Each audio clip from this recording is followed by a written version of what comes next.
So a lot of the stuff that we've been touching on so far is stuff that's been debated since the Great Depression. Right.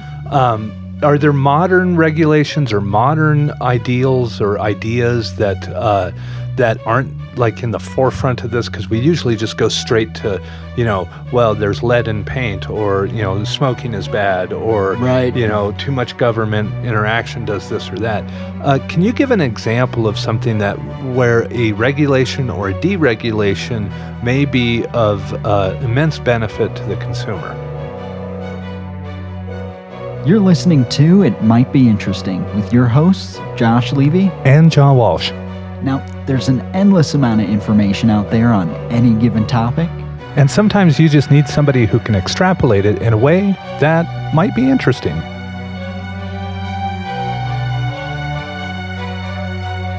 Yeah, actually, no, that's a really good question because, like you said, both sides will go to the most extreme example to show, like, hey, all the tests that pharmaceutical companies have to do make it so there's no competition and drug prices are higher.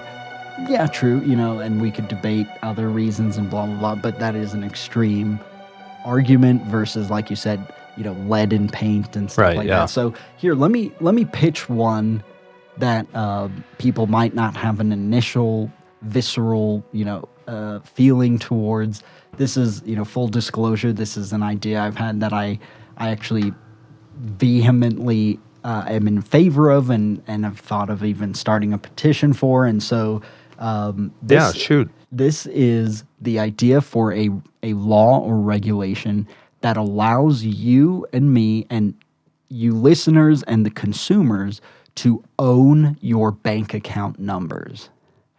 So how do you mean own your bank account number? So I don't know if you remember, there was a time when if you wanted to change cell phone providers, you could, free market, you can, but the cell phone carriers owned the number, so you would have to change your phone number, which was a bit of a pain, letting everyone know the new number if some person or business or anyone, if you had a resume out there with your phone number, like, oh, shoot, they have the old number on there. And thankfully that eventually changed to where you as the consumer can own your account or your phone number. And here's the difference. The biggest difference is instead of having to go in and deal with your existing cell phone provider, you can literally, if you're unhappy, just walk into a different provider, say, here's my phone, here's my number, let's make the move. And it's easier. You have that choice. And so with your bank account, you might say, look, you have full control over the money in there and everything. But banks know, and it's even worse than like your cell phone. I mean, if I wanted to change banks, if any of us want to change banks, it's changing your direct deposit, changing all your auto bill pay, and then there's always inevitably like the 2 or 3 things that you forgot to switch that you get it is enough of a hassle to where it does disincentivize it to a degree.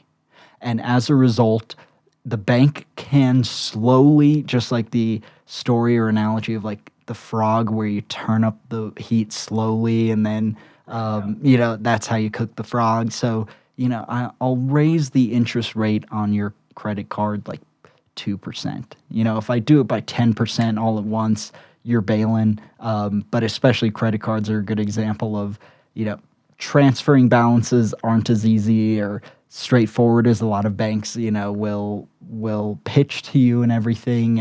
And there's a lot more fine print to it. So, that's an example, like they can just ratchet up, but they'll keep doing that every year, just knowing that you'll hopefully just see the hassle of changing banks as a bigger hassle than having to pay the additional interest. So here's what the benefit with owning your account number.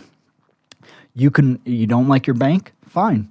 You have the freedom as a free market to walk into any other bank, say, here's my checking, here's my savings, I want to host my accounts here.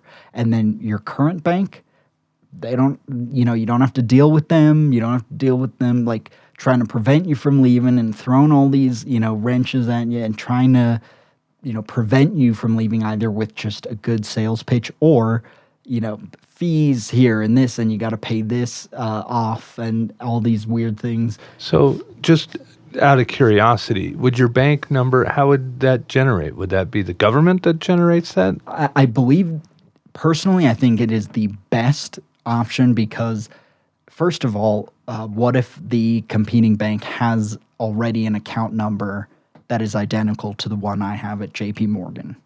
But furthermore, expecting, this is also, when you say free market and invisible hand, government get out of it, that's just what companies want you to think. That way they can put their hand on the scale. So, if you take government out of it, it's, do you really expect the private banks to willfully just make their account numbers public? But here's a better reason why, is because, again, I am a firm believer, even though I am definitely left of center, a firm believer in competition is the key.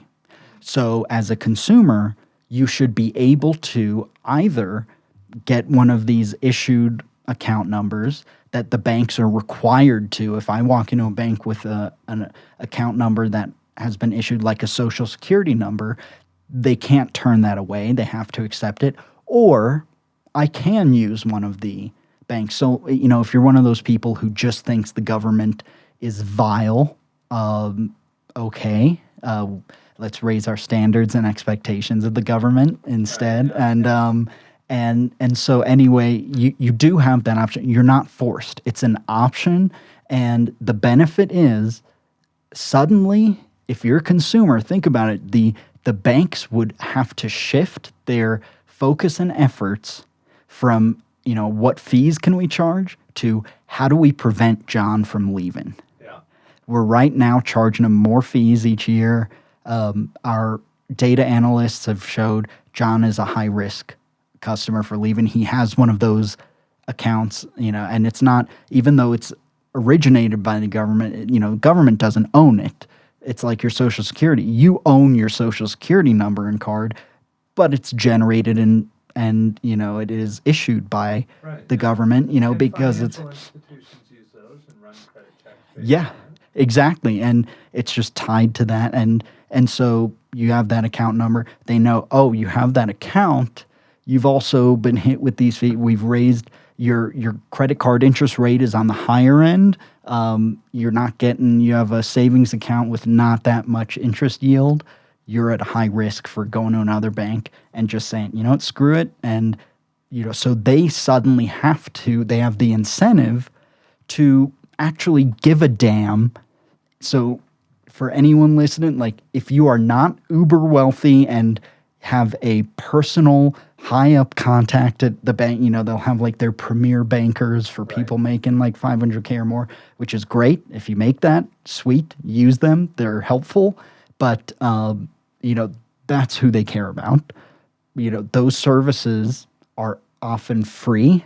And this is what always gets me. I know this is a slight tangent, but the criticism of socialism being, take from the rich and just give to the poor, take from the hardworking just to give to those who don't deserve it. I want to say, do you realize, look at a bank. They offer the wealthiest customers because they want to incentivize you, if you're wealthy, to bank with them, right? Of course. So, how do they afford to offer these lavish services for free to the wealthy customers? They need to generate that money somewhere in order to afford that, high-level investment banker who's working with the clients. So, maybe we have to charge some more fees to people who, that's why you'll see, if you have less than $10,000 in your savings account, you have to pay this monthly fee. All the fees are all generated and almost, they hit the poorest the hardest. And that's how they generate. So, we're not arguing to take money from the rich and just, stand atop a bridge and start, like Joker in the first Batman, Michael Keaton, throwing money down. We're we're saying, like, right now, we are taking from the poor to help subsidize the rich. Like, that is, so anyway, that is, one of the situations, that is why the banks don't care about you if you are not, well, if you're a working or middle class American, they want to know what is the bare minimum we have to do to keep you from going. How much can we get from you in fees? They don't want to put any time, effort. They don't want to offer anything innovative to you. Like, I mean, how much has banking innovated or changed within the last 20, 30, or 50 years? Right. Like, that really, aside from shady, like, derivatives that Wall Street creates and shorting stocks and all this stuff, in terms of benefits for someone who isn't a top 1%er, nothing. And because they don't have to. If you had your own account number and you could easily leave, you as the consumer have the freedom. Let's be real. The business does not have the freedom. That is why the business is trying to perpetuate and sell you this notion. This is a free market. Freedom is America. Like, you're going to lose freedom. No. They're going to lose freedom.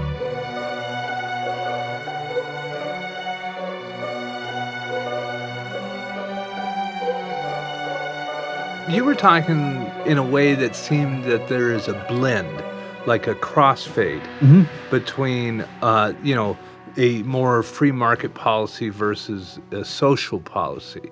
And what you were saying earlier is we shouldn't get, hunkered down into these binary choices, that it's not so much a binary decision. So I guess, does it not do us any good by framing the debate as socialism versus free market? Should we look at it a different way, or what do you think? 100%. And I think that's probably the number one, key point takeaway from this, highlighting all these nuances and issues, is when we see these debates framed as, oh, they're a free market capitalist, they're a socialist. That is not only just an incorrect, a factually incorrect, intellectually incorrect way of framing it and viewing it. It's also very misleading and actually drives the wedge further because, first of all, just by nature, free market economics is an absolute, it is, opposed to socialism in every way, shape, or form.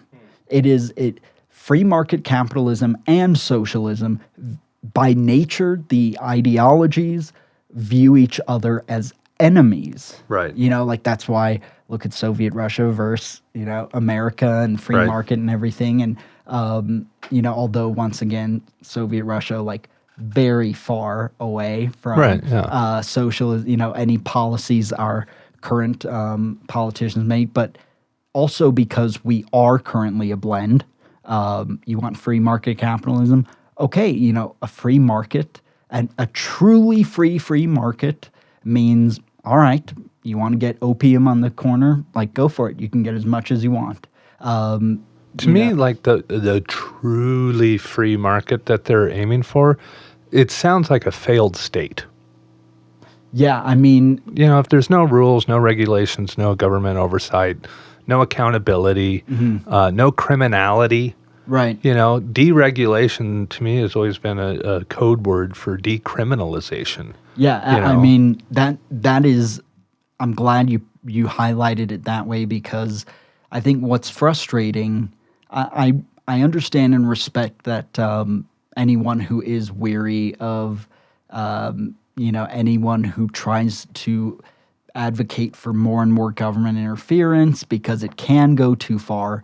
But we have not just theories, we have set concrete examples, and not just examples, numerous examples, and not just numerous examples on a, national level and a, local level, both state and even municipal. So, for instance, Kansas, Governor Brownback goes in, says, we're going to slash taxes, we're going to slash regulations, which, I know a lot of people on the left don't like me saying this, but the regulation debate is actually more important than and more consequential than taxes. You lower taxes and you create some income inequality, you slash regulations, and that's when you get people doing things that lead to a financial crisis. So, Right, yeah. But anyway, he goes in and says, look, now that we have no regulations, businesses will just flood in, jobs will flood in, we have no taxes, and everyone bought it. And it didn't happen because the economy does not trickle downwards, it moves upwards. And there are so many reasons why businesses move where they do. I mean, Jeff Bezos ended up deciding to build the second headquarters in technically in one of the highest tax districts in the country. Unfortunately, they use all the loopholes to be completely tax-free as a business. But, anyway, like you look at Kansas, it failed so miserably that there were streets that were completely shut down because the pavement turned to dirt because they weren't able to afford fixing it and maintaining the infrastructure. Traffic lights that were out and just left that way. It was dismal. And look at here in Colorado, like you go down to Colorado Springs, there are nice areas of the Springs, but the public transport, the access to hospitals, the schools, and everything up in Boulder are nicer. Do they pay more taxes? Absolutely. In Boulder, you're paying taxes. I wouldn't say out the ass, but certainly compared to the Springs. But every single street is like the smoothest thing. It's like driving on almost like an ice rink smooth. It's crazy. No potholes. The schools are the best. K through 12. And so yes, there are.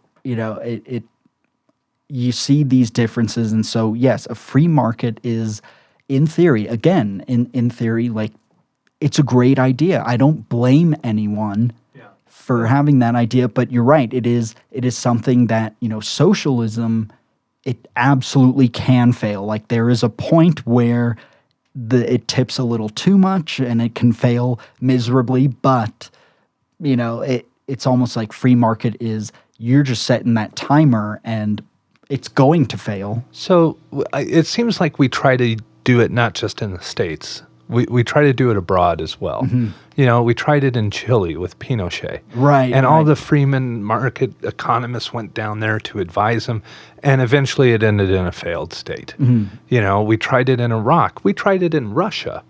We've tried to prop up this ideal that the point is to get the government out of the way and let business do its thing, and crime seems to go up with it, and blackmail, and just like extortion and things like that just seem to go right along with it. And it's like, well, if you take the government out, then you're going to have these problems. But if you only have the government in, then you're going the other way. So I guess my next question for you is this: is there a better model that we can associate ourselves with, or a better way to determine or define what we are, rather than just this binary socialist versus free market economics? Is there some other mechanism? I 100% believe so, and yes, I 100% believe so, with a bit of bias in there, because this is kind of my personal idea and theory, is that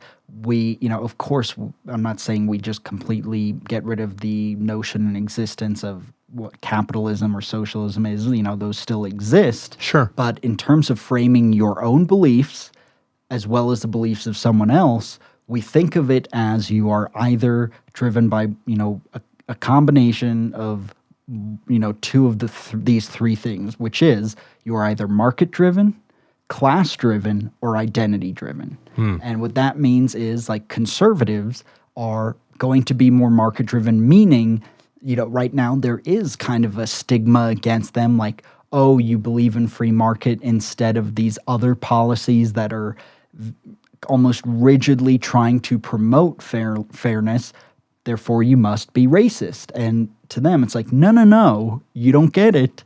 Like, a business doesn't give a damn what your skin color is. They care, can you do the job? So if we let the free market do its dang thing. That's how we help eliminate a lot of prejudice. So, what it does is it reframes it. So, a market. It sees it as a leveling of the playing field. And you see the other person. So, like, we have the market person, we have the class-driven belief. So I would argue, like, I am more class-driven, meaning, and this was predominantly the belief, prior to, 20 years ago, I'd say, of the Democratic Party, which is, you do have to structure a lot of your policies focused more on, class differences, income differences, like adjusting taxes on the rich to pay for better schools for poor people. So that way we don't have this huge disparity of completely ridiculously ultra wealthy and people who are so damn poor that they are never getting out of it. Like never, their kids, grandkids, they are stuck like peasants were a few hundred years ago. Like it is. Well, it's like the caste system in India. I mean, it's just like you're locked into whatever class or caste you're in. Exactly. So, and that's important because, it's, and then you have more people who are more identity driven. So there's been more of an increase in that. And that is someone who believes that the difference between identity and class driven is if you're class driven, you say, look, we need to do this for all the poor communities in America. We need to offer this, provide this, fund this, whatever it is, but to everyone who falls below the poverty line, whether you're black, white, Hispanic, whatever, people who are more identity driven, they will say, well, look, they're poor people, but it has hit black people harder historically. Therefore, we should instead structure this policy to benefit, a certain... To make it not so disproportionate? Yeah, like, let's, you want to fund schools in poor communities, but the black communities get more of the money versus like, no, let's... And, I'm more of the belief of like, a good policy is a good policy. Yeah. The reason so many policies have failed is because of corruption or the money doesn't go to what... There's no, like, it is not implemented properly. It is half thought through or whatever. And so, and that's important because, again, when you look at a market person, it's not that they don't believe racism exists or there's no prejudice. They believe it exists, but they're going to predominantly say that is the belief. And the reason I say, after thinking about it quite a bit, I say, you're usually either one, but maybe two. Like you have a primary and then a secondary. So I would call myself a class market driven person, meaning I believe it is very, very important to make sure, through certain policies and some regulations, make sure that we do not let the poverty just get out of control. And yes, unfortunately, it does, tax wealthy people too much, but it's not to punish them. And the reason I say class market is because I also believe that we shouldn't jump to the idea of a regulation. We should first say, all right, how can we incentivize? Like, for instance, with green energy, I say, why don't we tell them if you invest in green energy, the first company that can completely power just a, center city block, that's it, you get this tax benefit. If you don't, if you still refuse to, you don't get the tax benefit. Like, let's play around with, well, especially for job creation. You don't just give them the tax break hoping they'll create job. You say, hey, if you invest and try to innovate these big companies with the money to create jobs, you create jobs, then we'll give you an incentive. So, I'm always looking for more incentive-based versus, but I am one who says, look, if push comes to shove, lay down the hand, like throw the book at them and tell them, look, you don't want to play ball with us? Screw it, regulation. Starting 3 months from now, every car that rolls out of your factory has an airbag. Otherwise, you are paying out the ass in fees. You are going to get raked over the coals. It's going to hurt you so bad. You're going to wish you never got into the audio industry. Like, let's try to work with a market so, we can still keep a market moving, pretty, freely. But again, I'd call myself class market, but some people are more like identity class or Right, yeah. yeah. I think this is a much more fair way of looking at it, because the other way is binary, right? You're either a communist or you're a free market, Right. Capitalist. And to me, that's what causes the conflict. This is much more of a crossfade. You have people that are market driven for no other reason than they enjoy being in the market. Right. And they enjoy working in the market. Whereas you have people that they feel excluded based upon their identity. And then you have people in the middle that see it as a class struggle and can appreciate both. Yeah. Right, and- both the identity and the market version of it. So I think it's a really I want to study it more. And I know this is kind of an offshoot, but is there any books you would recommend off the top of your head that may go through that? If not, that's fine. But here's the problem. And look, I've considered the idea. There are not really any books that dive into that particular model because, again, this is something I kind of came up with after. You're going to have to write one then. I'm sorry. I was thinking, because here's the thing. What's also important is the whole free market versus socialist. It is not just binary, which is a good point. It is. It's also incorrect. There's nobody... people who get up and say, I'm an absolutist free market economy, no, you aren't, because I know that, Ben Shapiro, I know you don't advocate for slavery. In a free market, you can buy people. And it's no, so stop saying you are, and same with socialists. And there are so many different types there's a link I found and I'll include. There are so many different types of socialism. Oscar Wilde was a proudly self-declared libertarian socialist. And when I first read that, I was like, what? Yeah, that takes a while to think about. I'm like, wait, aren't libertarian and socialist belief, but that is a belief predicated on almost like anarchy, socialism via anarchy, whereas class-based, or as Bernie calls it, democratic socialist, is someone who wants to go more towards socialism, but through democracy, through vote, not through just upheaval and revolution and pitchforks and everything. And so there's so many Oscar Wilde thing. I've always seen Bill Maher the same way. Right. He's libertarian on the social side of it, right? On marijuana or getting the government out of our sex lives and things like that. But he's still very much pro regulation and government and so forth. Yeah, and the thing is, the reason I played around with the idea so much is because, once again, it's such a mischaracterization. Even if I point to someone and say, yeah, they're a free market guy or gal, because of all the nuance, we don't know where they stand on certain regulations or tax. Sometimes they have room to budge or not, and also with socialism, there's so many ways to slice it. It is an inaccurate way. It is a misleading way. It is a very disingenuous way, and it certainly should not be perpetuated by media or anything, because it's just used to rev people up oh, they're this, right, so they're the enemy. So I kind of came up with that model because I thought, okay, first of all, you do need something that is relatively clearly defined. Right. You can't just create these boxes that are vague. Market driven, that's pretty clear. Class and identity, those are it all only adds one category, which seems kind of trivial. But the fact that you can kind of fit or at least see validation, and for instance, again, I am more class driven, but if someone market driven makes a compelling enough argument, they can definitely win me over because Sure. I am class market. Yeah. That's where I lean.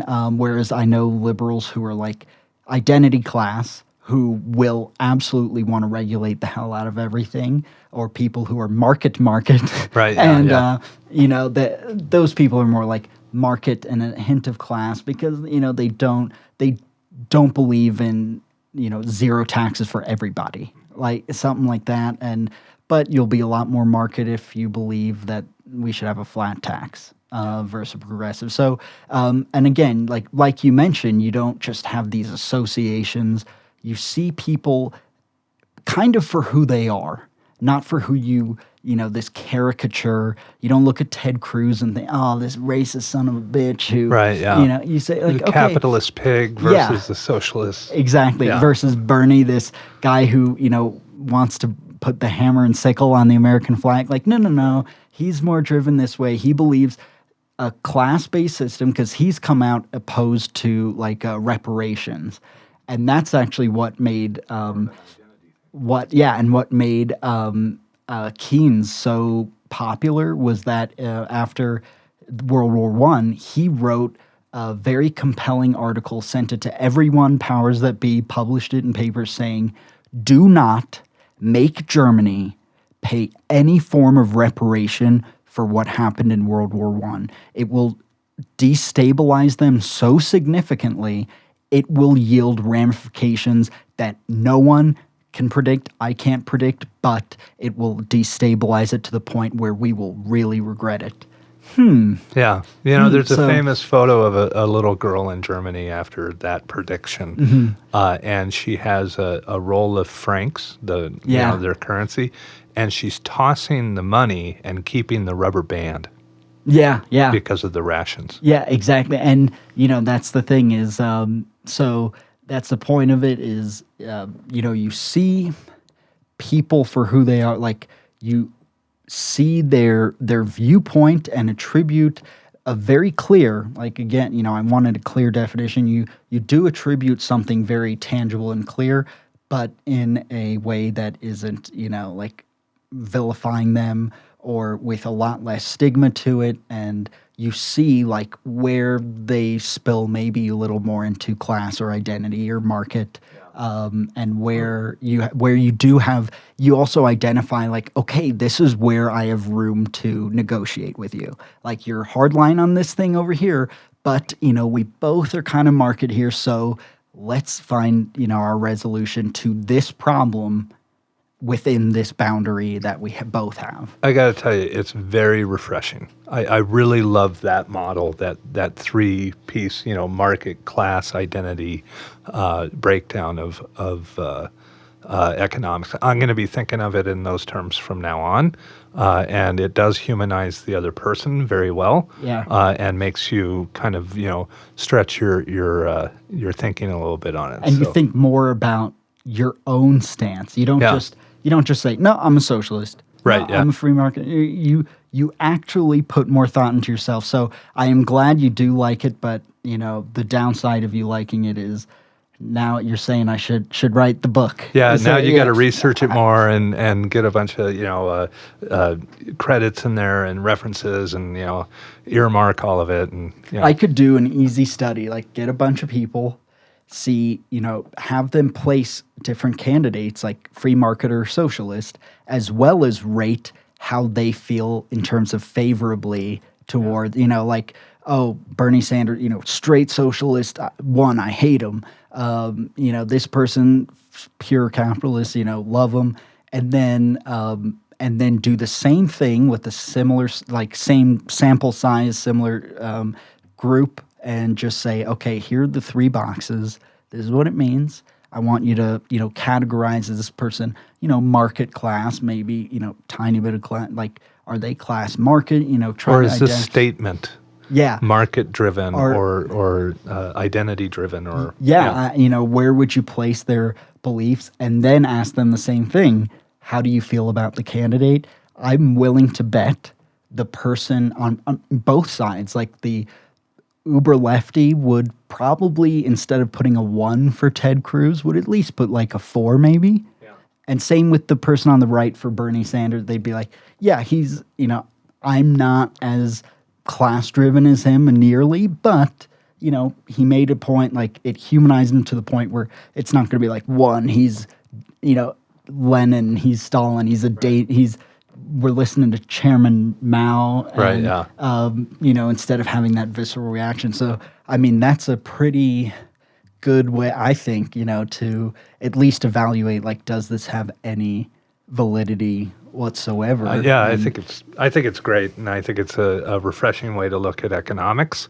And like I said, I'm going to be doing it from now on. Well, thank you. And again, since this is a new thing that I kind of threw out there, listeners, like, throw us your thoughts, criticism, anything. Like, we want to hear it. I want to hear what you think, or if you think there's a flaw in that three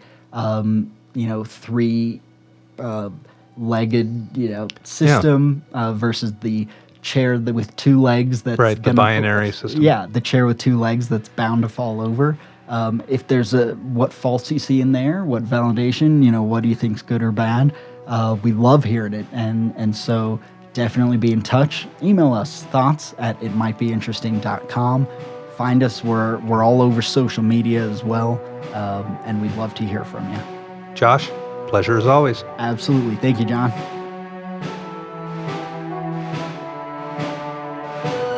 Thanks for listening to It Might Be Interesting.